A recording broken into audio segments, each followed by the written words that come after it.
Ja tere tulemast tänasesse videosse, mis ei olegi vlog ja üldse me oleme minu rõdul. Ma tundsin, et ma tahan lihtsalt nagu kohavahetust. Ma ei taha seal oma pimedas kööginurgas olla. Ma üritan mingisugustki suve meeleolu siin luua, kuigi õues täna vähemalt seda suve ei ole. Aga ma mõtlesin, et kuna mul nüüd see space siin on, miks ma teda siis ei kasuta. Nii et siin me oleme. Ja tänases videos ma panen põhirõhu jäppimisele, räägin sellest, mis vahepeal mul elus toimunud on ja siis teen hästi lihtsaid suviseid kokteile, õigemini üks tuleb mocktail ja teine kokteil. Nii et esimene tuleb ilma alkoholita, selline kurgine, värske, suvine joogikene. Need on tõesti mega lihtsad sellised, et sul on ilmselt kodus need asjad olemas, et neid teha, neid kokteilikesi. Ja ma jõuan veel. Mul ei ole isegi kõiki asju, mis mul pidid olema. Ühesõnaga, täna on niisugune huvitav päev lihtsalt. Ma räägin kõigepealt need kokteili asjad ära, siis me saame niisama jäppida. Mida meil läheb selliseks suviseks kurgi mokteilikeseks vaja siis? On gaseeritud vesi, sidrunimahla, suhkrusiirupit, kurki, jääd ja rohkem ei olegi. Tegelikult ma oleks väga tahtnud siia münti lisada, aga ma ei tea, kas minu koduümbruse poodides on mingi mündi defitsiit või on see mingi üleüldine probleem. Igal juhul münti ma lihtsalt poest ei leidnud. Ma oleks tahtnud mõlemasse tänasesse kokteilisse panna. No ei ole lihtsalt. See oleks ilus kaunistus ka. No oleks. Igal juhul seda ei ole. Mina panin juba endale shakerisse ära jää. Kiirelt vaatan, eks ma TikTokist ikka leidsin selle retsepti, kuigi ta on nagu mega lihtne. Et siin tõesti midagi keerulist ei ole, aga lihtsalt tahtsin korra kogused üle vaadata. No siin ütleb 3 kurgiviilu. 15 milliliitrit seda sidrunimahla, 10 milliliitrit suhkrusiirupit ja 90 milliliitrit mullivett. Aga noh, vaatame nagu jooksvalt ja võib-olla timmime ka. Paneme siis shakerisse praegu 15 milli sidrunimahla.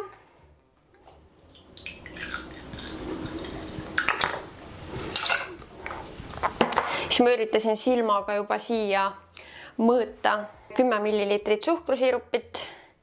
Noh, kes teab, kas see nagu päriselt ka tõele vastab, et siin 10 milli oli. Ja siis oli öeldud 3 kurgiviilu, aga mina nagu mõtlen küll, et siia võiks kohe rohkem panna ja ma lõikan ta nagu pisikesteks viiludeks, et rohkem võib-olla saada seda mahla sealt välja. Ma loodaks, et äkki siis tuleb kuidagi rohkem. Siin on mu kurgi kogus. Selle ma lükkan lihtsalt siia shakerisse.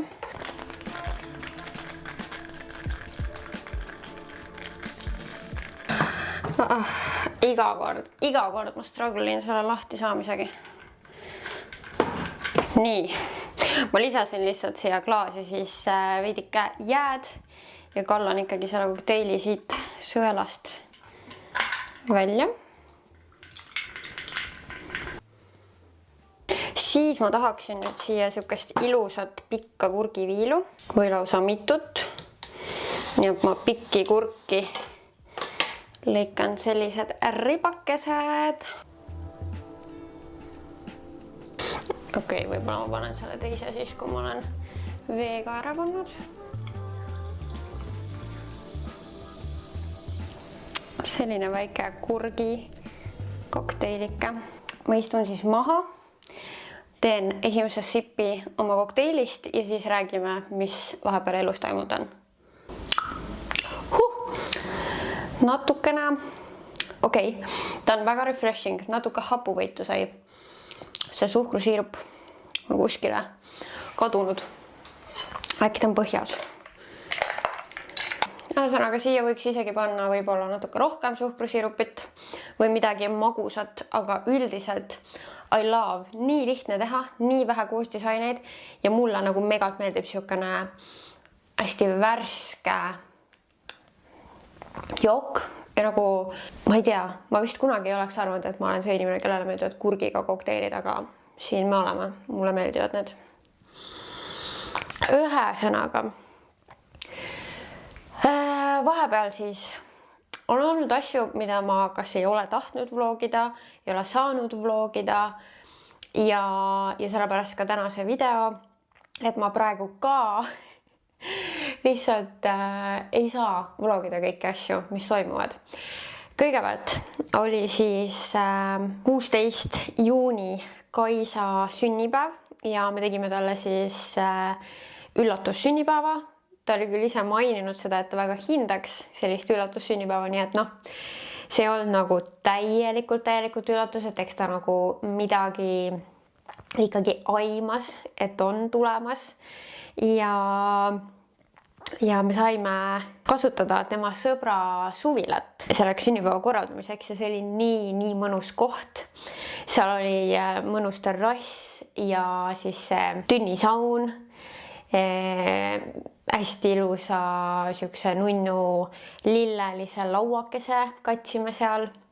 Sellega ma jäin nii rahule, kuidas see kaunistuste osa välja tuli seal ja siuke nagu chill õhtu, selles suhtes, et kõik tema kõige lähedasemad inimesed koos ja sõime sushit, jõime kokteile ja nautisime tünnisauna ja siis öösel sõitsime siis sealt tagasi koju. Et see oli üks asi, mida ma siin natuke aitasin korraldada ja mida ma ei saanud jäädvustada, sest see pidi üllatus olema ja ma tundsin ka, et ma nagu tahaks korra lihtsalt nagu ise olla hetkes, nautida neid hetki siis, kui nad on ja kohe ma räägin sellest nädalast veel lähemalt, et lihtsalt nagu jah, ma tundsin, et see vlogimine sinna kõige hulka tekitaks mulle lisapinget. Siis sellel samal nädalal lõpetas minu vend Daniel 9. klassi, et väga tubli, ta lõpetas kiituskirjaga muusikas ja kehalises kasvatuses ja sellega seoses minul tuli meelde, et kui ma nüüd vaatan nagu tagasi enda lõpetamistele, põhikool, gümnaasium, ülikool, siis minu jaoks vist see kõige erilisem oligi see 9. klassi lõpetamine, kuigi ütleme suures pildis, see on see kõige esimene, mis ta nüüd nagu nii palju ikka, et ütleme ülikooli lõpetamine on võib-olla tähtsuselt nagu suuremal kohal või nagu olulisemal kohal. Samas ma ei tea ka, et ühesõnaga see nagu ühest küljest ju pole mingisugune oh my god, mis saavutus, kõik inimesed peavad 9. klassi lõpetama, vist peavad. Aga kuna see oli esimene lõpetamine minu jaoks, siis see oli kõige erilisem, see tundus nagu midagi suurt, nagu midagi, oh my god, ma olen oma elus midagi ära teinud. Et ma arvan jah, et sellepärast, et see oli esimene, siis see oli kõige erilisem. Ma mäletan seda tunnet, kui me kõik klassikaaslastega kõndisime sealt saalist, siis kõigi vanemad istuvad seal. See oli nagu selline nagu overwhelming tunne, et mingi oh my god, kõik need inimesed meie pärast siin, me oleme nagu millegi heaga hakkama saanud, nagu selline tunne. Ja siis nagu need lilled ja see pildistamine pärast, see oli kõik nagu nii elevust tekitav ja selline eriline. Ja pärast perega tähistamine, et kuidagi gümnaasiumi lõpetamise ajal oli, ma mäletan, halb ilm. Nii et kõik see pildistamine, kõik toimus sees, hästi umbne oli, hästi palav oli. Ja kuidagi nagu see millegi pärast ei jäänud mulle nagu nii erilisena meelde. Ülikool oli ka selline tore, aga ta ei olnud ka enam nagu päris sellisel viisil eriline. Loodan väga, et Daniel tundis ennast ka erilisena sellel päeval, et tubli poiss on ja muide. Me oleme kõik käinud siis samas koolis ja Daniel jätkab seal samas koolis ja Eena käib praegu seal. Mina läksin siis 6. klassist sinna tegelikult, et algselt ma käisin teises koolis, aga kuna seal mind kiusati ja mul ei olnud seal sõpru, siis ma läksin siis üle Tüügi ja sealt on mul nagu tõesti päris palju toredaid mälestusi, pluss sõbrad terveks eluks, Anette ja Laura ja Kaisa ka tegelikult tuli gümnaasiumis siis sinna meie klassi, aga me tegelikult gümnaasiumi ajal nii väga ei suhelnud, et rohkem peale gümnaasiumit, aga ühesõnaga, et mul on päris palju toredaid mälestusi sealt. mäletan küll ka seda stressi gümnaasiumi ajast, et osad on vist selle nagu ära unustanud või noh, üldse, eks kui aeg läheb edasi, sul tulevad uued stressifaktorid elus on ju ette ja siis sa võib-olla romantiseerid rohkem seda kooliaega, et nagu siis oli nii muretu, ma ei pidanud arveid maksma ja seda küll, et kindlasti nagu mingit sorti pinge oli täiesti olemata.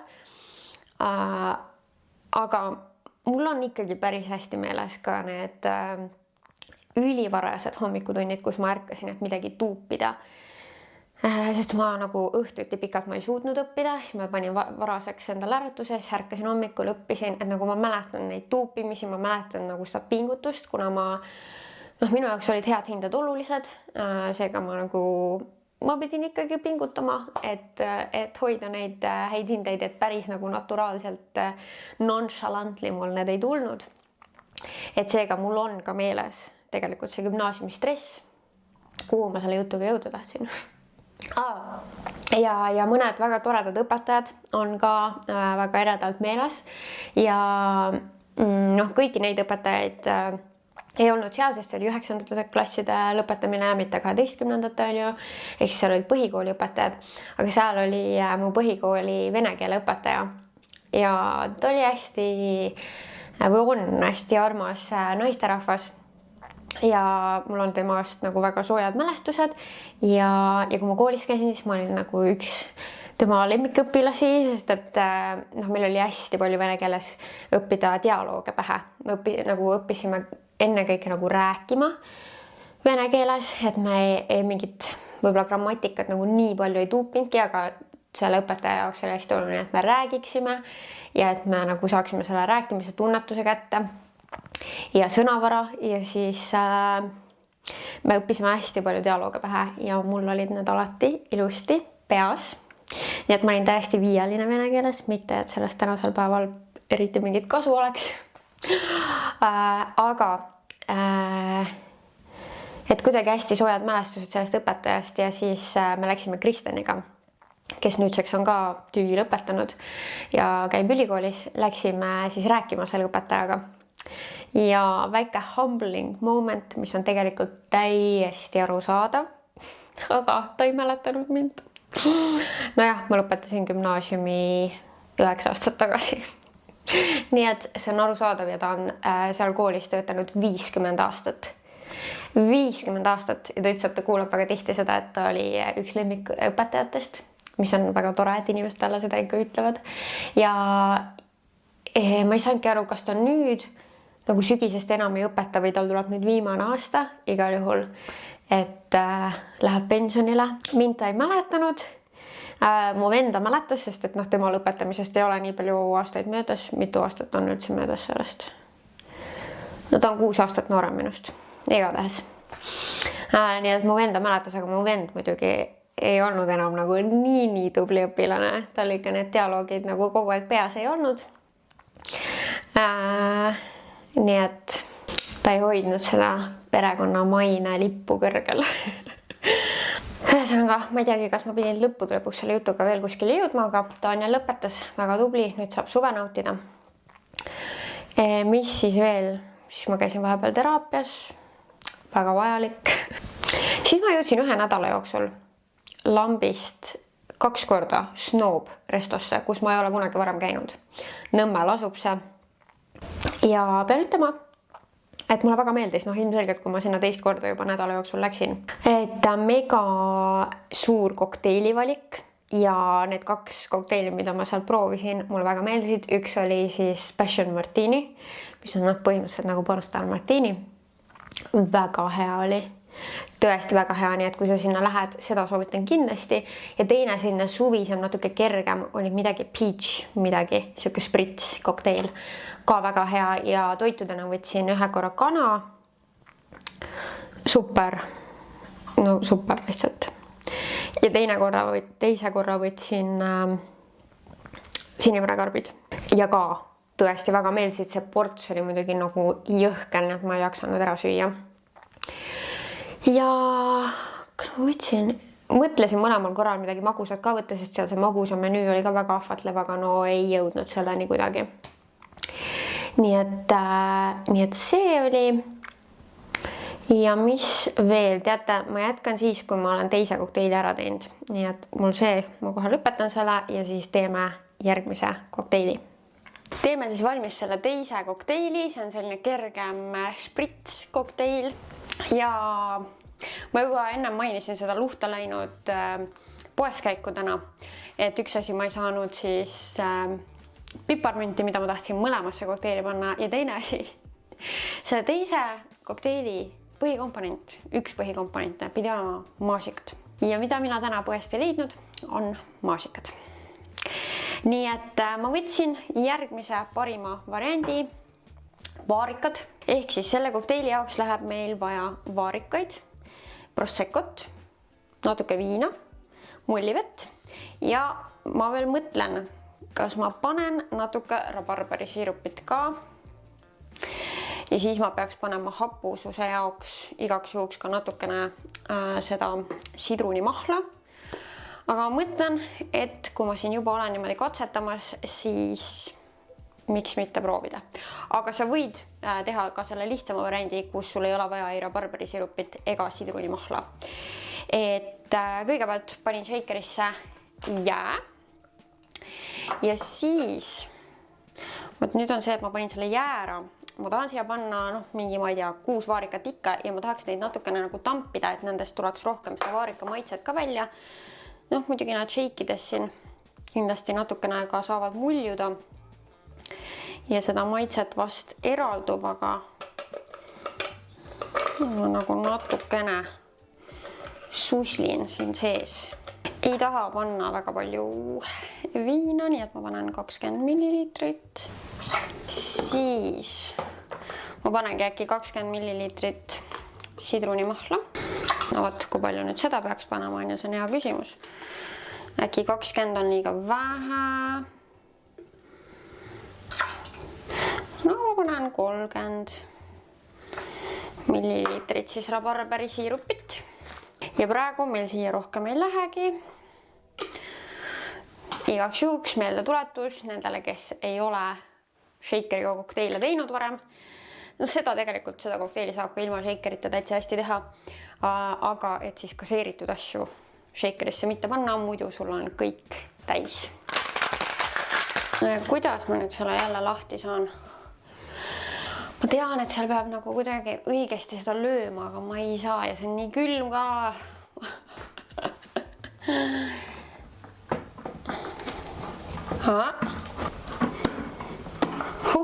Saingi, vau. No nii, siis oleme peale proseccot, enamus klaasist täidabki prosecco. Mul läkski siis kogu see väike prosecco siia sisse ära ja siis kallan peale mullivett.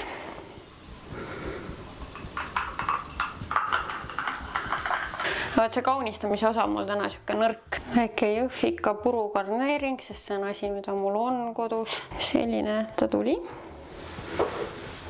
No nii, maitseme siis selle ära. Vaata siia on mul nüüd kõrt vaja. Ma tõin omale kõrre ja ma teen nüüd midagi kriminaalset. Ta läks mul ikkagi üsna hapuks tänu sellele sidrunimahlale ilmselt. Ja nüüd mul ei ole vaarika drops, aga mul on maasika omad. Nii et ma panen 2 maasika flavor dropsi siia sisse. Väga mõnus suvine. Kus ma siis pooleli jäin omadega?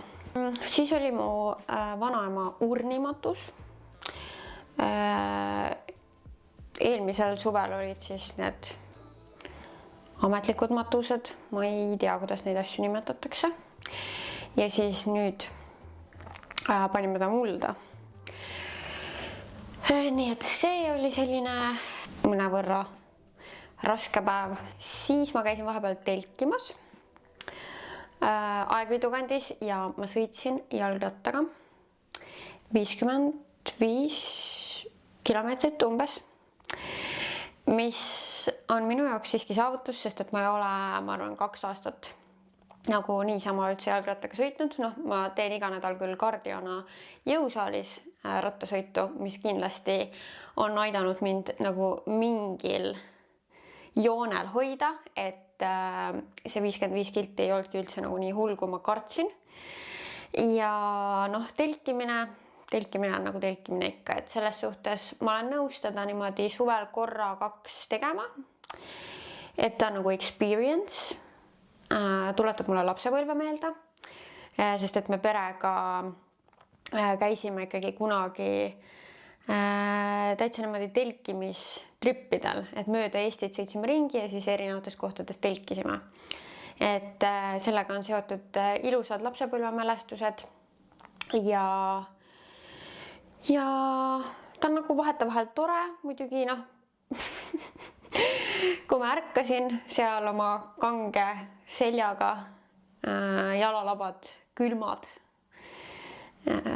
siis ma mõtlesin, et see järgnev öö oma voodis saab olema üks kõige mõnusamaid asju üldse. Mis kimbutasid telkimisel olid need mingid pisikesed kihulased, hästi pisikesed putukad, kes hammustavad. Ja neid oli no meeletus koguses. Ja oligi niimoodi, et seal, kus olid need kihulased, seal ei olnud eriti sääski ja siis nagu kui liikuda natuke teise kohta, kus oli siis rohkem sääski, siis seal ei olnud kihulasi. Nii et nad olid kuidagi omavahel nagu ära jaotanud need alad seal järelikult järvede ääres. Ja noh, need pisikesed said ikkagi sinna telki ka sisse. Nii et noh, see oli siukene experience, aga samas grillida oli tore.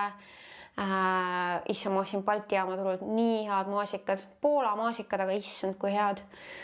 Nii et maasikaid sai süüa, noh ujumisest ei ole mingit haisugi. Kui väljas on nagu mingi 15 kraadi, vaata mul ei ole isegi seda mõtet, et ma tahaks ujuma minna.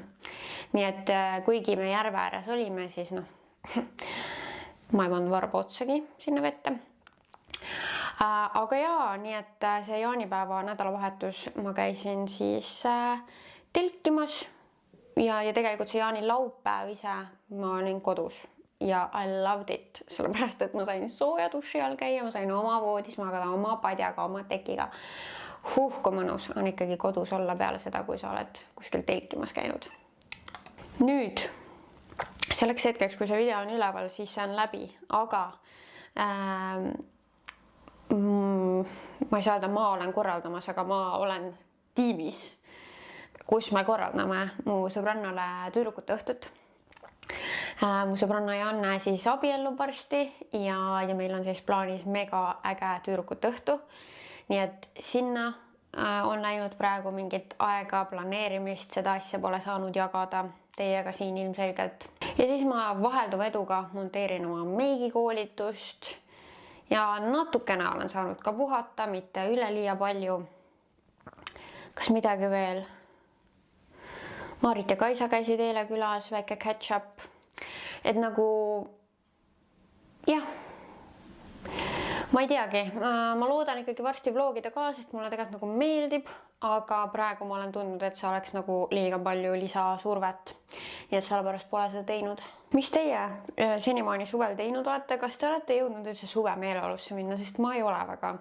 See suvi tuli minu jaoks nagu nii järsku kätte, see juuni siis ütleme, ja tegelikult ilmad ju pole väga suvised olnud, ehk siis ma ei ole nagu tegelikult sellesse meeleolusse. No nüüd ma ütleks, ma olen vaikselt jõudnud selle telkimisega nagu sinna, aga muidu ma ei ole jõudnud, mul oligi see, kas mul saab aku tühjaks? Okei, mul saab kohe aku tühjaks. Nii et, mis ma tahtsin lihtsalt veel öelda, et hästi palju toimetamist on olnud ja siis ma ei ole jõudnud sellesse suve meeleolusse minna.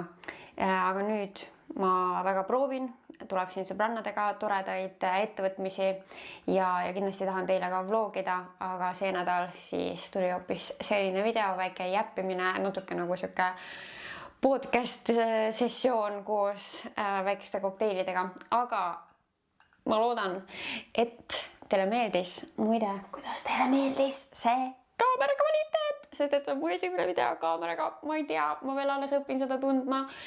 Nii et ma loodan, et see on hea ja ma loodan, et seda kvaliteedi vahet on näha. Ma olen ise nagu nii elevil. aga jah, ma mõtlesin, ma kohe alguses ei ütlegi ja vaatan, aga ma ikkagi lõpus ütlen, et jah, see on mu esimene video mu uue Canon PowerShot V1-iga. Vot, aga oh my god, see vilgub. Mul on nagu mingi... Ma pean lisaaku tellima sellele. Igal juhul suur aitäh, et sa vaatasid ja räägi mulle oma suveplaanidest ja kas sa oled juba suve meeleolus. Ja näeme juba varsti. Tšau!